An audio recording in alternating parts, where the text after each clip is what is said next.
flawed Ponzi scheme. The future of money is likely to be digital and cashless, reason being that the matrix can keep you further under control.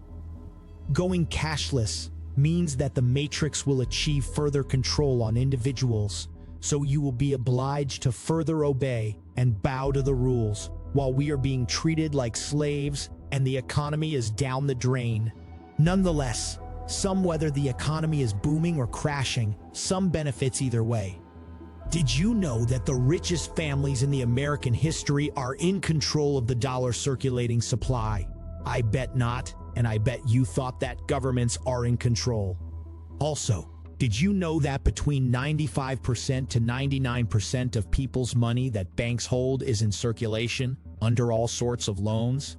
I bet you didn't know. Are you still wondering why banks fail? Do you see the domino effect that individuals withdrawing money can cause?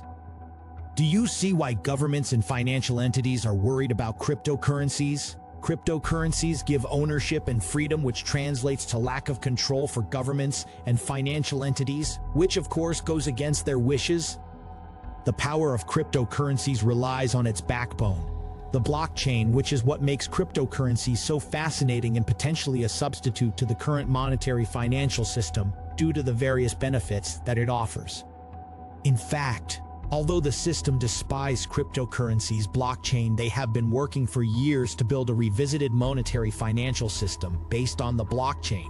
Isn't hilarious? Well, all relies on one thing: control, which of course is what they pursue by creating a monetary system which is digital and cashless, issued by them. Let's be honest, the system is flawed and has a long history of failures. 1929 30, 9900, 1080s 2007.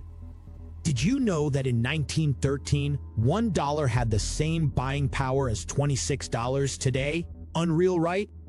What is digital currency?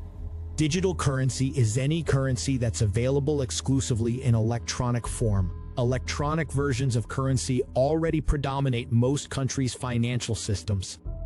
In Canada, for instance, the physical Canadian currency in circulation is less than 5% of the overall money supply. The remainder is held as commercial bank deposits that translate as data points on spreadsheets and other records tracking transactions among people and businesses.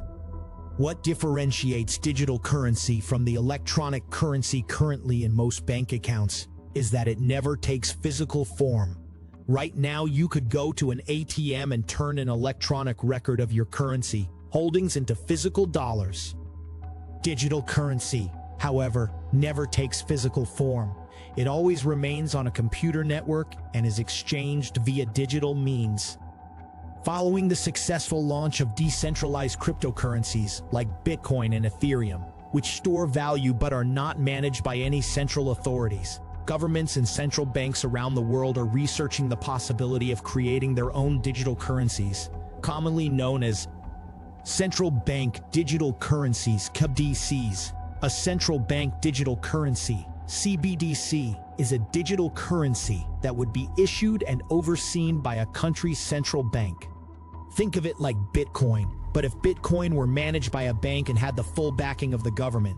As of 2022, only a handful of countries and territories have a CBDC, and many more are exploring central bank digital currencies or have plans to issue them. Some places CBDC is already available include the Central Bank of the Bahamas Sand Dollar, the Eastern Caribbean Central Bank, Dcash, the Central Bank of Nigeria Naira, and the Bank of Jamaica Jamdex. Cryptocurrencies as mean of payment? To begin, everyone uses the word cryptocurrencies, which is plural, when talking about a possible global adoption. Well, everyone using the word cryptocurrencies in plural is wrong, because not all cryptocurrencies can be used as universal mean of payment. Most cryptos have different functionalities and utilities, so only a few cryptocurrencies could become a mean of payment. The most famous, Bitcoin. Determining whether cryptocurrencies are money, in the strict sense of the word, is one of the first points of debate in this setting.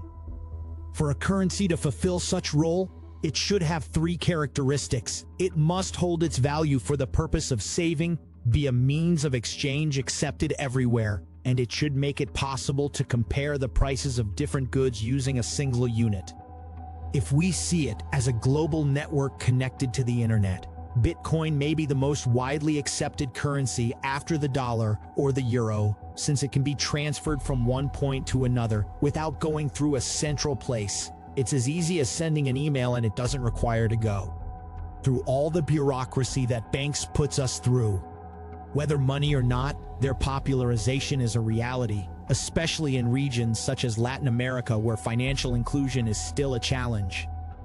According to Chainalysis, 3 countries, Venezuela, Argentina, and Colombia, are among the top 20 in the cryptocurrency acceptance ranking, and the region represents 9% of global transactions. El Salvador also stands out for being the first country to adopt Bitcoin as legal tender.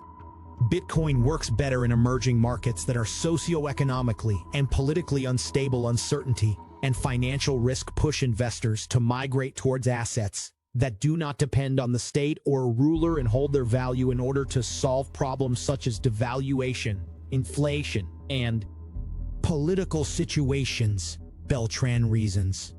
What everyone forgets to talk about when mentioning cryptocurrencies: blockchain. The benefits of blockchain technology and tokens, popularly associated with cryptocurrencies, go well beyond the fintech world.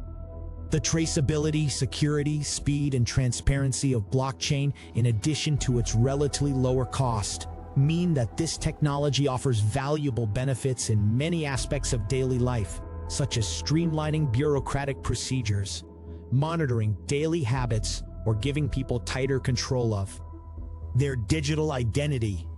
Cryptocurrencies are tokenized assets that move on blockchain networks that keep track of how many tokens each network user owns and the transactions they use them in. A blockchain is in effect a digital ledger.